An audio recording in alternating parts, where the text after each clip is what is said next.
Hello friends, welcome back to our channel. இன்றைக்கி இந்த வீடியோவில் நம்மளுடைய சப்ஸ்கிரைபர் ஒருத்தங்க உங்களுடைய எக்ஸ்பென்சஸ் அண்ட் சேவிங்ஸை நீங்கள் என்ன மாதிரி ஸ்ப்ளிட் பண்ணி நீங்கள் யூஸ் பண்ணுறீங்க அப்படின்னு சொல்லி ஷேர் பண்ணுங்கள் அப்படின்னு சொல்லியிருந்தாங்க. ஸோ அவங்களுக்காக தான் இந்த வீடியோ நான் இதில் மேக் பண்ணியிருக்கேன். ஸோ நான் என்ன மாதிரியான பட்ஜெட் ரூல் ஃபாலோ பண்ணுறேன், ஸோ எவ்வளோ அமௌண்ட் என்னுடைய எக்ஸ்பென்சஸ்க்காக என்னுடைய பேசிக் நீட்ஸ்க்காக நான் ஸ்ப்ளிட் பண்ணி வச்சுருக்கேன். ஒரு சின்ன தொகையை நான் எந்த விதத்தில் நான் சேமிக்கிறேன் அப்படிங்கிறத பற்றி இந்த வீடியோவில் நான் ஷேர் பண்ணிக்க போகிறேன். ஸோ வாங்க வீடியோக்குள்ளே போகலாம். ஃபர்ஸ்ட் என்னுடைய பட்ஜெட் அண்ட் சேவிங் ரூல் நம்ம பார்த்துடலாம். நான் என்னுடைய இன்கம்மை ஒரு 3 பகுதிகளாக பிரித்து அதை செலவுகளுக்காகவும் சேமிக்கிற முறையாகவும் நான் ஃபாலோ பண்ணிகிட்ருக்கேன். ஃபஸ்ட்டு நான் இந்த மெத்தட் ஃபாலோ பண்ணல. நான் ஆல்ரெடி ஒரு வீடியோவில் போஸ்ட் பண்ணியிருக்கிற மாதிரி இந்த இயர் தான் என்னுடைய பட்ஜெட்னுடைய மெத்தட ரூலை நான் மாற்றிருக்கேன் அப்படின்னு சொல்லியிருந்தேன். அதில் ஒரு 2 மெத்தட் கொடுத்துருக்கேன். ஸோ அதே மாதிரி என்னுடைய ஃபேமிலியில் எனக்கு வரக்கூடிய இன்கம்மை பேஸ் பண்ணி நான் அதை 3 பகுதிகளாக நான் பிரிச்சிருக்கேன். எப்படி பிரிச்சிருக்கேன் அப்படின்னு பார்த்தீங்கன்னா 80%, 10%, 10% இந்த மாதிரி நான் பிரிச்சிருக்கேன். நிறைய பேர் ஃபாலோ பண்ணக்கூடிய ஒரு மெத்தட் என்னென்னா 50, 20, 30 அந்த மெத்தட் ஃபாலோ பண்ணுவாங்க. ஸோ அதுதான் நிறையா சேமிக்கிறதுக்கான வழிமுறைகள் உங்களுக்கு கொடுக்கும். ஆனால் இது என்னுடைய இஎம்ஐஸ் எல்லாத்தையுமே நான் கால்குலேட் பண்ணி இது எனக்காக நானே பிரிச்சுக்கிட்ட ஒரு மெத்தடு தான். ஸோ ஃபர்ஸ்டில் இருக்கக்கூடிய 80% ஆஃப் அமௌண்ட்டை நான் என்ன பண்ணுறேன்னா என்னுடைய செலவுகளுக்காகவும் என்னுடைய பேசிக்காக இருக்கக்கூடிய நீட்ஸ் அண்ட் வாண்ட்ஸ்க்காகவும் என்னுடைய கிரெடிட்டுக்காகவும் இஎம்ஐக்காகவும் நான் ஸ்பெண்ட் பண்ணிகிட்ருக்கேன். ஸோ என்னுடைய பேசிக்கில் எனக்கு பார்த்திங்க அப்படின்னா ரெண்ட் அப்படிங்கிற ஒரு விஷயம் இல்லை. ஸோ இப்போ நம்ம 2 இயர்ஸாக நம்ம சொந்த வீட்டில் தான் இருந்துகிட்ருக்கோம். ஸோ இதனுடைய அமௌண்ட் எனக்கு எங்கே டேலி ஆயிரும் அப்படின்னு பார்த்தீங்கன்னா இந்த இஎம்ஐ அமௌண்ட்டில் எனக்கு டேலி ஆயிரும். ஸோ இந்த ரெண்ட் அமௌண்ட்டை நான் இஎம்ஐக்காக நான் கட்டிகிட்ருக்கேன். செகண்ட் இருக்கக்கூடிய 10% பார்த்தீங்க அப்படின்னா என்னுடைய ஸ்பிரிச்சுவல் ஆக்டிவிட்டீஸ்க்காக நான் எடுத்து வச்சிட்ருக்கேன். ஸோ நீங்கள் ஏதாவது இந்த மாதிரி ஸ்பிரிச்சுவல் ஆக்டிவிட்டீஸ் பண்ணுறீங்க, இல்லை கோயிலுக்கு போகிறதுக்காக நான் அமௌண்ட் சேவ் பண்ணிகிட்ருக்கேன் அப்படிங்கிற மாதிரி இருந்தீங்க அப்படின்னா ஸோ அதுக்காக நான் யூஸ் பண்ணிக்கலாம். ஸோ அதுக்காக நான் இதை எடுத்து வச்சுருக்கேன். அடுத்த 10% பார்த்தீங்க அப்படின்னா சேவிங்ஸில் நான் முதலியே சொன்ன மாதிரி நம்மளுடைய கடன்களை முடிக்காமல் நம்ம ஒரு சேமிப்பு அப்படின்னு எடுத்துகிட்டு போகிறது அப்படிங்கிறது ரொம்பவே தவறான ஒரு மெத்தடு. நீங்கள் இப்போ ஒரு பக்கெட் இருக்குது, நீங்கள் அதில் வாட்டர் நீங்கள் ஃபில் பண்ணிகிட்டே இருக்கீங்க அப்படின்னா அதில் கீழே இருக்கிறதுல ஹோல்ஸ் இருந்துச்சு அப்படின்னா அதில் தண்ணி நீங்கள் எந்த அளவுக்கு ஃபோர்ஸாக ஃபில் ஆகுதோ அந்த அளவுக்கு கொஞ்சம் கீழே போய்கிட்டே தான் இருக்கும். உங்களுடைய சேமிப்பு அப்படிங்கிறது நிற்காது. ஸோ முடிஞ்ச வரைக்கும் கடன்களை அடைச்சிட்டு அதுக்கப்புறம் சேமிக்கிறது அப்படிங்கிறத ரொம்பவே ஒரு புத்திசாலித்தனம். ஸோ எனக்கும் கொஞ்சம் கிரெடிட் இருக்கிறதுனால அந்த சேவிங்ஸ் அமௌண்ட்டை இந்த 10% அமௌண்ட்டை நான் அப்படியே என்னுடைய கிரெடிட்டை க்ளோஸ் பண்ணுறதுக்காகவும் என்னுடைய ஜுவல் லோனுக்காகவும் நான் ஸ்பெண்ட் பண்ணிகிட்டு இருக்கேன். ஸோ இதுதான் என்னுடைய இது. எனக்கு மோஸ்ட்லி இந்த இஎம்ஐ அப்படிங்கிற ஒரு ஆப்ஷன் இந்த இயர் மிடில் கட் ஆயிரும். ஸோ இந்த அமௌண்ட்டை நான் இஎம்ஐ அப்படியே எடுத்து எங்கே பண்ண போகிறேன் அப்படின்னா இந்த ஜுவல் லோனை நம்ம திருப்புறதுக்காக நம்ம யூஸ் பண்ணிக்க போகிறோம். ஸோ இதுதான் என்னுடைய பட்ஜெட் அப்படிங்கிற ஒரு விஷயம். ஸோ இந்த பட்ஜெட்டில் நான் எவ்வளோ அமௌண்ட் அலோகேட் பண்ணியிருக்கேன் அப்படின்னு பார்த்தீங்க அப்படின்னா 16,000 நான் இது பண்ணியிருக்கேன். 16,000 ரூபாய் என்னுடைய பேசிக் நீட்ஸ் தேவைக்காக எல்லா எக்ஸ்பென்சஸ்க்காகவும் நம்ம வச்சுருக்கோம். ஸோ அதில் எதுக்கு நான் எவ்வளோ அமௌண்ட் ஸ்பெண்ட் பண்ணுறேன் அப்படிங்கிறத காட்டுறேன். நான் ஃபர்ஸ்ட் பார்த்தீங்க அப்படின்னா ரைஸ் நான் 2 months ஒன்லி அந்த மாதிரி தான் யூஸ் பண்ணிக்குவேன். இப்போ நான் ஒரு மூட்டை நான் எடுக்கிற 26 கிலோ வரும். ஸோ அது பார்த்தீங்க அப்படின்னா எனக்கு 1.5 மாதத்துலேருந்து 2 மாதத்துக்குள்ளே யூஸ் ஆகிற மாதிரி வரும். 1.5 மாதம் தான் கணக்கு வரும் எனக்கு. ஸோ அது எனக்கு வரும். ஸோ நான் ஒவ்வொரு மாதமும் இந்த அமௌண்ட்டை நான் எடுத்து வச்சிட்டேன் அப்படின்னு சொன்னால் நான் நெக்ஸ்ட்டு மந்த்து ஒரே அமௌண்ட் சேர்ந்த உடனே ஒரு மூட்டை எடுத்து போடுறதுக்கு எனக்கு யூஸ் ஆகும். அதுக்கடுத்தது பார்த்திங்க அப்படின்னா கேஸு, அதுக்கு 550 ரூபா ஒதுக்கிடுவேன். ஸோ இதுவுமே பார்த்திங்கன்னா 2 months ஒன்லி தான். இப்போ வெளியே நான் கொஞ்சம் இரும்பு அடுப்பும் நான் யூஸ் பண்ணிகிட்ருக்கேன். ஸோ எமர்ஜென்சி அப்படின்னா அதில் நான் வச்சுப்பேன். ஸோ அதுலேயுமே எனக்கு கொஞ்சம் கேஸை வந்து கம்மி பண்ணணும் அப்படிங்கிற ஒரு ஐடியாவில் வந்து அதை நான் கொண்டு வந்திருக்கேன். ரெண்டாவது வந்து பார்த்தீங்க அப்படின்னா, இந்த மந்த் லாஸ்ட்டு டிசம்பர்லேருந்து கேஸ்னுடைய ரேட்டுமே கொஞ்சம் வந்து குறைஞ்சிருக்கு. 1200 இருந்தது. இப்போ வந்து 1100, 1200 இந்த மாதிரி ரேஞ்சில் இருந்தது. இப்போ வந்து 980 வரைக்கும் வந்து இருக்குது. ஸோ இதுலேயுமே உங்களுக்கு வந்து அமௌண்ட் வந்து மிச்சமாகும்.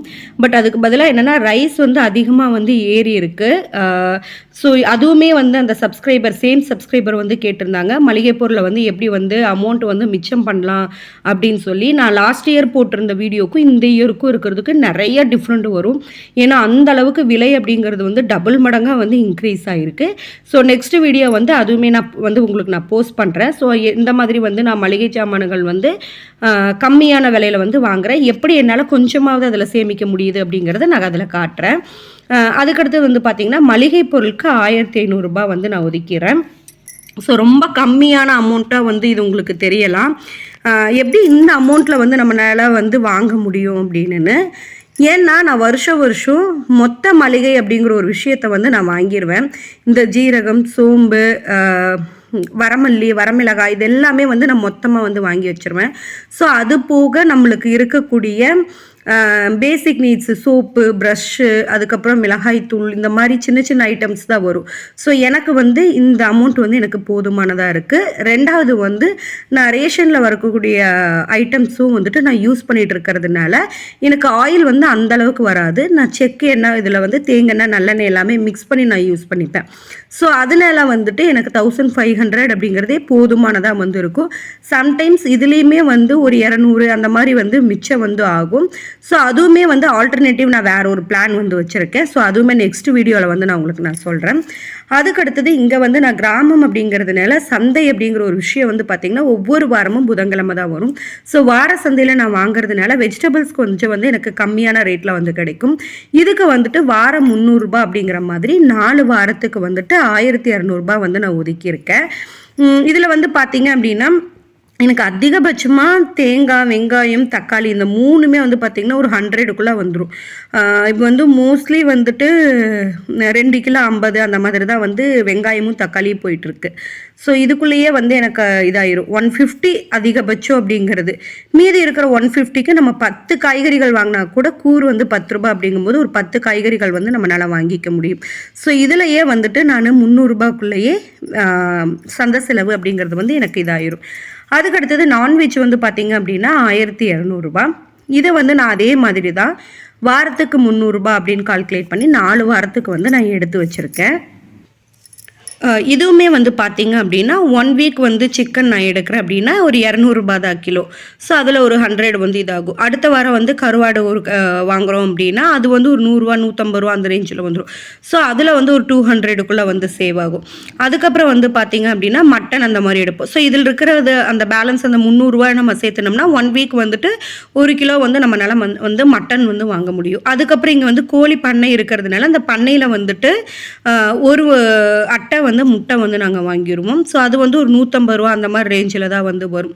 ஸோ இந்த மாதிரி எல்லாமே நம்மளுக்கு கலந்து கிடைக்கிற மாதிரி தான் நான் வாங்குவேன். ஸோ அமௌண்ட் வந்து அதில் எனக்கு கரெக்டாக வந்து டேலி ஆகிற மாதிரி இருக்கும். 1 வீக் மட்டன், 1 வீக் சிக்கன், ஒரு வாரம் கருவாடு, இல்லைன்னா மீன், இல்லைன்னா முட்டை. இந்த 5ல் ஏதாவது ஒரு விஷயம் வரும்போது எல்லா பொருளும் நம்மளுக்கு ஈவனாகவும் வரும், அமௌண்ட்டும் வந்து நம்மளுக்கு வந்து கரெக்டாக வரும். சம்டைம்ஸ் வந்து மட்டனுக்கு பதிலாக 2 டைம் சிக்கன் எடுக்கிறது அந்த மாதிரி வந்து அட்ஜஸ்ட் வந்து நாங்கள் பண்ணிப்போம். அடுத்து வந்து பார்த்திங்க அப்படின்னா பெட்ரோலுக்கு வந்துட்டு 1000 ருபீஸு. மோஸ்ட்லி வந்துட்டு வெளியே வந்து இப்போதைக்கு எங்கேயுமே அதிகமாக லாங் ட்ராவல் வந்து போகிறதே இல்லை. ரெகுலராக ஒரு ஆஃபீஸ் வந்து போகிறதும் நாங்கள் இங்கே பக்கத்தில் வந்து லோக்கல் போகிறதும் தான். ஸோ இது வந்து எங்களுக்கு வந்து கன்வீனியண்ட்டாக இருக்குது, போதுமானதாக வந்து இருக்குது. அதுக்கடுத்தது வந்து பார்த்திங்க அப்படின்னா ஸ்நாக்ஸுக்கு வந்து 500 ருபீஸ் வந்து அலோகேட் பண்ணுவேன். அதாவது நான் புதன்கிழமை சந்தைக்கு நாங்கள் போகும்போது வாரம் வந்துட்டு 100 வந்து ஸ்நாக்ஸுக்காக அலோகேட் பண்ணிக்குவோம். அங்கே வந்து வரக்கூடிய ஃப்ரூட்ஸாக இருக்கட்டும், இல்லைன்னா வந்துட்டு இந்த தட்டுவடை, முறுக்கு, கச்சாயம் இந்த மாதிரி வந்து சந்தையில் வரக்கூடிய ஐட்டம்ஸ் எல்லாத்தையுமே அப்போதைக்கு நாங்கள் வந்து சாப்பிட்றதுக்கு வந்து வாங்கிக்குவோம். அது போக வந்து பார்த்திங்கன்னா இந்த 100 ருபீஸில் சுண்டல், வெள்ளை அவல், சிவப்பு அவல், அதுக்கப்புறம் சோயா, கறி பீன்ஸு இந்த மாதிரி விஷயங்கள் எல்லாமே ஒரு 5 பேக்கெட் 20 ரூபா பேக்கெட்டில் ஒரு 5 பேக்கெட் நான் வாங்கிட்டு வந்துட்டேன் அப்படின்னா சம்டைம்ஸ் ஈவினிங் டைம் வந்து தாளித்து கொடுக்கறதுக்கும் அவள் வந்து இனிப்போ காரமோ இந்த மாதிரி வந்து செஞ்சு கொடுக்கறதுக்கு வந்து வச்சுக்குவோம். ஸோ இதில் நம்மளுக்கு ஃப்ரூட்ஸும் வந்துடும், சந்தையில் வாங்கக்கூடிய ஸ்நாக்ஸும் வந்துடும், அது போக இந்த மாதிரியான ஹெல்த்தியான விஷயங்களும் நம்மளுக்கு வந்துடும். ஸோ எல்லாமே ஈவனாக வர்ற மாதிரி ஸ்நாக்ஸுக்கு வந்து நான் ஸ்பெண்ட் பண்ணிக்குவேன். அதுக்கடுத்தது வந்து பார்த்திங்க அப்படின்னா ரேஷனுக்கு வந்து 200 ருபீஸ் நான் வந்து ஒதுக்கியிருக்கேன். என்கிட்ட வந்து 2 கார்டு இருக்குது. ஒன்று வந்து என்னோடையதும் அம்மாவுடையதும் இருக்கிற கார்டு, இன்னொன்று வந்து என்னுடைய ஹஸ்பண்ட் கார்டு. ஸோ 2 கார்டு வந்து இருக்குது. நாங்கள் அதில் வந்து வரக்கூடிய ஆயில் சுகர் எல்லாமே வந்து நம்ம யூஸ் பண்ணிகிட்டு இருக்கிறதுனால மளிகையில் வந்துட்டு பொருள் வந்து எனக்கு வந்து கொஞ்சம் கம்மியாக வந்து வரும். இது வந்து எக்ஸஸ் தான், ஒரு 160 ரூபா அந்த மாதிரி வரும். நம்ம ரவுண்ட் ஃபிகர் பண்ணி ஒரு 200 வந்து வச்சுருக்கேன். ஸோ நெக்ஸ்ட் வந்து பார்த்திங்க அப்படின்னா ரீசார்ஜ் எனக்கும் என்னுடைய ஹஸ்பண்ட்க்கும். ஸோ 2 பேருமே 299 தான் வந்து போட்டுட்ருந்தோம். ஆனால் இந்த மந்த் வந்து அவருக்கு கொஞ்சம் எக்ஸஸாக தேவைப்படுது அப்படிங்கிறதுனால அவர் வந்து 260 என்னுடைய பிளான் வந்து போட்டுக்கிட்டாரு. ஸோ நான் வந்து எப்போவுமே ரெகுலராக போடுற மாதிரி 240க்கு வந்து போட்டேன். ஸோ அதுவே வந்து இந்த மாதம் வந்து கொஞ்சம் வந்து இழுத்துருச்சு. ஸோ 500 அந்த ரேஞ்ச் வந்து வந்துருச்சு. அதுக்கடுத்தது பார்த்திங்க அப்படின்னா இபிக்கு வந்து 250 ருபீஸ் வந்து ஒதுக்கிடுவேன். அதுவுமே 2 மாத கால்குலேஷனில் தான் நான் கொண்டு வருவேன். ஸோ முடிஞ்ச வரைக்கும் எங்களுக்கு ஹையஸ்ட் அமௌண்ட்டு எவ்வளோ போகும்னா ஒரு 360 ரூபா அந்த மாதிரி தான் போகும். ஒரே ஒரு 1 மந்த் மட்டும்தான் 420 ரூபா சம்திங் வந்துருந்துச்சு. ஸோ எங்களுக்கு நாங்கள் வந்து ஒரு 350 ரூபாக்குள்ளேயே வந்து கண்ட்ரோல் பண்ணுறதுக்கு கொண்டு வந்துடுவோம். ஸோ இது வந்து 2 months ஒன்ஸ் அப்படிங்கும்போது இதில் வந்து கொஞ்சம் வந்து பெண்டிங் அமௌண்ட் வந்து வரும் சம்டைம்ஸ். அதுக்கடுத்து வந்து பார்த்திங்க அப்படின்னா EMI bike loans and loans வந்து போயிட்டுருக்கு. ஸோ அதுக்கு எல்லாத்துக்குமே சேர்த்து 8,000 ருபீஸ் வந்து நான் எடுத்து வச்சுருவேன். அதுக்கடுத்தது வந்து பார்த்திங்க அப்படின்னா பால், இதில் பேலன்ஸ் இருக்கிற ரவுண்ட் ஃபிகரை தான் இந்த பாலுக்கு வந்து நான் ஒதுக்கியிருக்கேன். ஸோ இந்த 16,000 பேலன்ஸ் இருக்கிறது பார்த்திங்கன்னா 377 ரூபா. அது அப்படியே வந்து நான் பாலுக்காக வந்து நான் ஒதுக்கியிருக்கேன். ஆவினில் நம்ம வாங்கினோம் அப்படின்னு சொன்னோம்னா 10 ரூபா வந்து ஒரு பேக்கெட் வரும். அதுவே நான் எங்கள் மளிகை கடையில் வாங்கினேன் அப்படின்னா 12 ரூபா வந்து பேக்கெட் வரும். ஸோ நான் வந்து ஆவினில் எப்போவுமே ஹஸ்பண்ட் வந்து ஷிஃப்ட் முடிச்சு வரும்போது இதை வாங்கிட்டு வந்திருப்பார். ஸோ நம்மளுக்கு வந்து 31 நாள் கணக்கு பண்ணாலுமே 310 ரூபா தான் வரும். ஆக்சுவலி இந்த பால் அமௌண்ட் வந்து நாங்கள் ரொம்பவே பாதியாக கம்மி பண்ணியிருக்கோம். ஏன்னா எங்களுக்கு வந்து பாலுக்கு மட்டுமே லாஸ்ட் இயர் வந்து பார்த்திங்க அப்படின்னா 700 750 அந்த மாதிரிலாம் வந்து போகும். 2 நேரமும் இது பண்ணிகிட்டு இருப்போம். டீ வந்து எங்களுக்கு வந்து அதிகமாக போகிற மாதிரி இருந்தது. ரெண்டாவது வந்துட்டு எனக்கு வந்து நான் இப்போ ப்ரெக்னெண்ட்டாக இருக்கிறதுனால 7 monthsக்கு அப்புறம் வந்து பார்த்திங்க அப்படின்னா என்னுடைய ஹெச்பி லெவல் வந்துட்டு கொஞ்சம் கம்மியாயிட்டே இருந்தது. ஸோ அதனால் வந்து டீ அவாய்ட் பண்ணுறதுனால எங்களுக்கு வந்து பால் செலவு வந்து இப்போ ரொம்பவே கம்மியாயிருக்கு. இல்லைன்னா இந்த பட்ஜெட் வந்து இன்னும் கொஞ்சம் இன்க்ரீஸ் ஆகிருக்கும். இதுதான் என்னுடைய டோட்டல் அமௌண்ட். இது வந்து கரெக்டாக 16,000க்கு வந்து கரெக்டாக வந்து வந்துடும். இதில் எப்படி நம்மளால் வந்து ஃபாலோ பண்ண முடியுமா? எல்லாத்துலேயுமே கம்மியான ஒரு அமௌண்ட் இருக்குது. இதில் நிறையா வந்து மிஸ் ஆகிருக்கும். பார்த்திங்க அப்படின்னா கேபிள், எங்கள் வீட்டில் வந்து டிவி வந்து எடுக்கிறதே இல்லை. ஏன்னா எல்லார் கையிலையுமே ஒரு ஃபோன் இருக்குது. மோஸ்ட்லி நியூஸ் தான் எல்லாருமே பார்ப்பாங்க. நாடகம் பார்க்குற ஹேபிட்லாம் வந்து யாருக்குமே கிடையாது. ஸோ அதனால் வந்துட்டு நியூஸு அப்டேட் எல்லாமே நம்ம ஃபோன்லேயே பார்த்துக்கிறதுனால அன்வான்டாக அதில் நம்ம ஸ்பெண்ட் பண்ணணும் அப்படிங்கிறதுனால நாங்கள் அதை பண்ணுறதே இல்லை. ஸோ டிவி எங்கள் வீட்டில் இல்லை. கேபிள் வந்து உங்களுக்கு பார்த்திங்க அப்படின்னா கட்டாக இருக்கும். ஸோ இந்த மாதிரி ஒவ்வொரு ஃபேமிலிக்கு தகுந்த மாதிரி வந்துட்டு நீங்கள் தான் பட்ஜெட் வந்து ப்ராப்பராக வந்து பிளான் பண்ணி பண்ணிக்கணும். ஸோ இது எல்லாருனாலையும் முடியுமா? இதில் நிறைய நெகட்டிவும் இருக்கலாம், பாசிட்டிவும் வந்து இருக்கலாம். இது எல்லாமே பாசிபிளாக அப்படின்னு பார்த்தோம்னா கண்டிப்பாக பாசிபிள் தான். ஆனால் நம்மளுடைய இன்கம் தகுந்த மாதிரி நம்ம தான் உட்காந்து பொறுமையாக செட் பண்ணணும். இப்போ இங்கே வந்து சந்தை காய்கறிகள் வந்து பார்த்திங்க அப்படின்னா கூறு வந்து 10 ரூபான்னு என்னால் இங்கே வந்து ஈஸியாக வாங்கிக்க முடியுது. ஒரு 10 காய்கறிகள் வாங்கினா கூட என்னால் அந்த வீக் ஃபுல்லாக ஹெல்த்தியாக சாப்பிட முடியும். இதே டவுனுக்குள்ளே போயிட்டோம் அப்படின்னா இதே அளவு வந்து ரேட்டில் வந்து கிடைக்குமா அப்படின்னா கொஞ்சம் கண்டிப்பாக எக்ஸ்டர்ன் ஆகி தான் கிடைக்கும். ஸோ நீங்கள் அதுக்கு தகுந்த மாதிரி ஒரு பட்ஜெட் வந்து பிளான் பண்ணுங்கள். டெய்லியும் தினக்கூலி வந்து ஒரு 200 ரூபா சம்பாதிக்கிறவங்களிருந்து 2000 ரூபா சம்பாதிக்கிற ஐடி வரைக்குமே எல்லாரும் அவங்கவுங்களுடைய குடும்பத்தை ரன் பண்ணிட்டு தான் இருக்காங்க. அதுக்கு தகுந்த மாதிரியான செலவுகளும் சேமிப்பும் அப்படிங்கிறது வந்துட்டு நம்மளுடைய கையில் தான் இருக்குது. இது மாதம் முழுவதும் நீங்கள் உழைக்கிற பணம். ஸோ உங்கள் ஃபேமிலி மெம்பர்ஸ் எவ்வளோ பேர் இருக்காங்க, உங்களுக்கான கிரெடிட் எவ்வளோ இருக்குது, ஸோ நீங்கள் இருக்க ஏரியாவுக்கு ரேட் வந்து எவ்வளோ போயிட்டுருக்கு அப்படிங்கிறத எல்லாத்தையுமே நீங்கள் அனலைஸ் பண்ணி உங்களுக்கான ஓன் பட்ஜெட் அப்படிங்கிறத வந்து நீங்கள் வந்து க்ரியேட் பண்ணுங்கள். ஸோ நானுமே நிறைய பேருடைய பட்ஜெட்டை வந்து ரெஃபர் பண்ணி அதில் பார்த்து அனலைஸ் பண்ணி எனக்கு சூட் ஆகிற மாதிரி தான் நான் ப்ரிப்பேர் பண்ணியிருக்கேன். ஸோ இது இந்த இயர் எனக்கு கன்வீனியண்ட்டாக இருக்குது. லாஸ்ட் இயர் என்னுடைய சேவிங்ஸ் அப்படிங்கிறது ரொம்ப லோவாக இருந்தது. பட் இந்த டைம் பார்த்தீங்க அப்படின்னா இந்த மெத்தட் ரூல் ஃபாலோ பண்ணுறதுனால என்னால் கண்டிப்பாக இந்த கிரெடிட்டை என்னால் க்ளோஸ் பண்ணிட்டேன். ஆவரேஜ் எல்லாமே நான் க்ளோஸ் பண்ணிட்டேன். மிடில் இன்னுமே நான் க்ளோஸ் ஆயிடுவேன். ஸோ இந்த இயர் எண்டு வரும்போது பார்த்தீங்க அப்படின்னா என்னுடைய கிரெடிட் எல்லாமே க்ளோஸ் பண்ணி நெக்ஸ்ட் இயருக்கு போகும்போது இந்த அமௌண்ட் ஃபுல்லாகவே அப்படியே சேவிங்ஸுக்கு வர்ற மாதிரி என்னால் பண்ணிட முடியுங்கிற கான்ஃபிடென்ட் எனக்கு கிடைச்சிருக்கு. ஸோ நம்மளால் முடியாதுங்கிறது நம்ம கையில் தான் இருக்குது. ஸோ இது கண்டிப்பாக யாராவது ஒருத்தருக்காவது ஹெல்ப் பண்ணியிருக்கும்னு நான் நினைக்கிறேன். வேறு ஏதாவது டவுட் இருந்துச்சு அப்படின்னா மறக்காமல் கமெண்ட் செக்ஷனில் பின் பண்ணுங்கள்.